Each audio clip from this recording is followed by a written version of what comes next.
मित्रांनो, शास्त्रानुसार गणपतीची संपूर्ण पांढऱ्या, पिवळ्या किंवा केशरी रंगाची मूर्ती ही आपल्यासाठी भाग्योदय घेऊन येते. स्कंद पुराणानुसार गणपतीची मूर्ती ही शाडूच्या मातीची असावी. गणपतीची मूर्ती ही बसलेली असावी, सिंहासनावर बसलेली असावी. गणपतीची उभी मूर्ती नसावी. मित्रांनो, गणपतीच्या डोक्यावर मुकुट असावे. हे श्री गणेशाचे मानाचे प्रतीक मानले गेले आहे.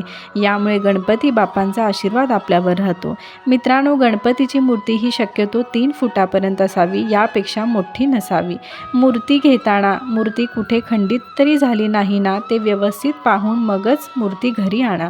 मित्रांनो, मूर्ती ही एकदंत, चतुर्भुज, पाश आणि अंकुश धारण केलेली असावी. गणपतीची सोंड ही उजवीकडे नसावी. आपल्याला डाव्या सोंडेची मूर्ती आणावयाची आहे. सगळ्यात महत्त्वाचे पाळीव प्राणी नाग, साप, घोडे, हत्ती, वाघ, विठ्ठल रूपी, शंकर रूपी इतर देवी देवतांच्या रूपात गणपतीची मूर्ती आपल्याला आणायची नाही, तर गणपतीची मूर्ती ही गणपतीच्याच रूपात साधी सरळ सिंहासनावर बसलेली आपण आणावयाची आहे.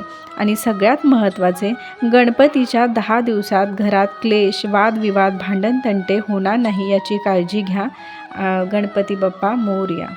व्हिडिओ आवडला असेल तर कमेंट्समध्ये गणपती बाप्पा मोरया लिहायला विसरू नका. श्री स्वामी समर्थ.